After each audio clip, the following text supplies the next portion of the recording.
안녕하세요. 디어마이북스입니다. 굉장히 오랜만에 인사드립니다. 저는 잘 지내고 있고 또 잘 못 지내고 있습니다. 인생이 좀 힘든 시간을 지나가고 있는데요. 이 깊은 터널 같은 시간 속에서 과연 내가 할 수 있는 일이 무엇일까에 대한 고민을 하고 지내고 있습니다.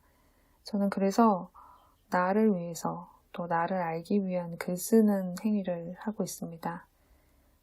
나를 위한 글쓰기에 대해서 오늘은 좀 이야기를 해볼까 합니다. 글을 읽는 행위는 거의 하지 못하고 있는데요. 그것에 대한 변명 아닌 변명이겠지만 텍스트를 읽는 것보다 텍스트를 쓰는 자체가 지금 저한테는 더 큰 만족감을 주고 있는 것도 사실입니다. 언젠가 저는 먼 훗날에라도 자서전을 쓰고 싶다는 생각을 하고 있어요. 내가 지나온 삶을 복귀하는 시간을 갖고 싶다라는 생각인데요. 꼭 유명한 사람이 아니더라도 누구든지 자서전을 쓸 수 있다고 생각합니다. 왜냐하면 내 인생의 주인공은 나일 테니까 내 삶을 온전히 쓸 수 있다는 것 또한 자신이 가장 잘 할 수 있는 일 중에 하나라고 생각합니다.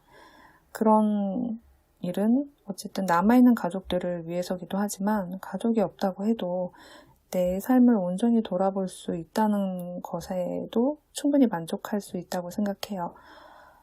나중에, 아주 먼 나중에 나이든 나한테 어떻게 살아왔냐고 묻는다면 저는 만약에 자서전을 써서 그 책을 빌려줄 거예요. 그러면 그 안에 모든 제 삶의 이야기가 담겨져 있다라고 생각하기 때문에 어쩌면 지금의 제 모든 글 쓰는 행위는 최종적으로 그런 제 자서전을 쓰기 위함일지도 모르겠습니다.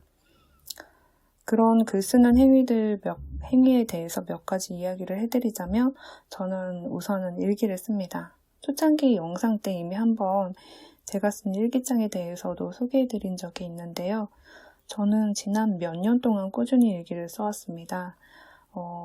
시적인 문장이 막 절로 나오면 좋겠지만 그냥 정말 제 감정을 주절주절 쓰거나 막 밑도 끝도 없이 쓰는 대신에 그날 하루에 있었던 정말 짤막한 나열에 가까운 일기예요. 덕분에 이제 언제 어딜 가고 누구를 만났었는지 기억이 나지 않을 때 펼쳐보면 참 좋습니다. 이런 일기 쓰기는 정말 부담 없이 쓸 수 있기 때문에 하루를 마무리하는 기분으로 쓸 수 있습니다. 또 하나는 바로 꿈 노트를 작성하는 일인데요. 저는 수면장애가 꽤 있는 편이고 주기적으로 좀 힘들게 잠이 들고 자주 깨고 또 꿈을 자주 꾸는 편이어서 그 꿈을 적기 시작하는 노트를 가지고 있습니다. 말도 안 되는 꿈부터 버라이어티한 꿈까지 종류가 다양해서 이제 일어나면 그대로 휘발되어 버리는 꿈이 안타까워져서 적기 시작했는데요. 이런 꿈 노트를 작성하게 된 데에는 꿈 수집가라는 그 독립 서적에서 영감을 얻어서 적기 시작했습니다. 45명이 각기 다른 성별과 이제 직업도 다 다른 사람들의 꿈을 수집한 작가가 그 꿈 이야기를 한데 엮은 책인데 그 누군가의 꿈이 책이 될 수 있다면 내 꿈이야말로 내 자신만의 좋은 영감이 될 수도 있겠다라는 생각에서 적기 시작했습니다. 꿈은 금방 휘발되기 때문에 되도록 꾸고 나자마자 바로 적는 게 좋은데요. 저는 노트에 직접 수기로 적지만 그게 용이하지 않다면 당장 핸드폰을 열어서 메모를 해도 좋겠죠. 그리고 이제 또 한 가지는 올해부터 작성하기 시작한 그 언행일지라는 노트가 있는데요. 최근 들어서 이제 제 화법에 대해서 회의감이 들기 시작했습니다. 제 마음과는 달리 제 말투가 좀 공격적이거나 까칠해질 때가 많더라고요. 가장 가까운 가족들에게 저도 모르게 날이선 말을 하거나 이제 때에 따라서는 욕을 하는 경우도 있고요. 그래서 이제 제 3자의 입장에서 다른 사람과 제 언행에 대해서 적기 시작했습니다.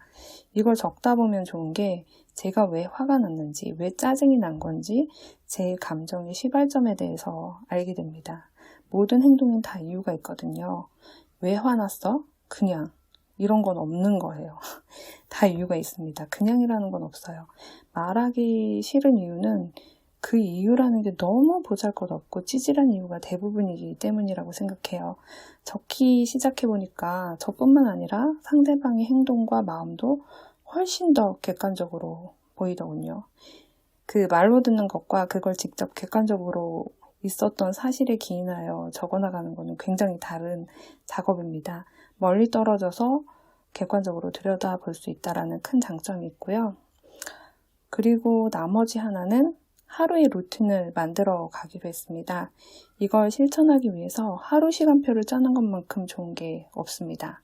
저 같은 경우에는 그 루틴으로 만들어야 할 습관을 어플에 이제 설정하고 체크해 나가고 그 전날에 다음날의 시간표를 짭니다. 그 시간표라는 건 정말 말 그대로 학교 다닐 때 동그라미 그 시계 모양으로 된 시간표를 짜는 것처럼 똑같이 짭니다. 그래서 꼭 지켜야 할 것들은 미리 알람 시간도 맞춰서 울리게 할 수도 있고요. 그래서 요즘 이런 어플들이 굉장히 많이 나와서 핸드폰 하나로 다 끝낼 수 있고 또 아니면 저처럼 적절하게 이제 수기로 직접 작성을 하거나 핸드폰이랑 같이 병행을 해서 섞어 쓸 수도 있습니다. 자기를 사랑하는 건 결국 자기가 가장 잘 할 수 있는 일이라고 생각합니다.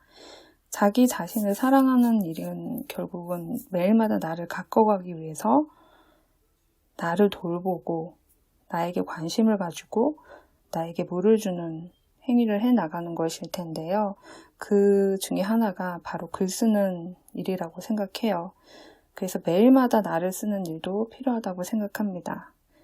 그리고 한 가지 더 이제 소개를 해드리자면, 제가 이제 글 쓰는 행위만 계속 얘기하면 제가 어쨌든 책 소개를 하는 채널이기 때문에 요새 책을 많이 안 읽고 있긴 하지만 제가 요새 좀 공들여서 읽는 책들은 구독하고 있는 정기가오리의 출판물을 많이 읽고 있어요. 정기가오리는 사회 정치적인 주제의 철학적 측면에 주목하고 반엘리트주의를 주창하며 철학을 둘러싼 격차 문제 해소에 기여하고자 하는 학문 공동체이고요.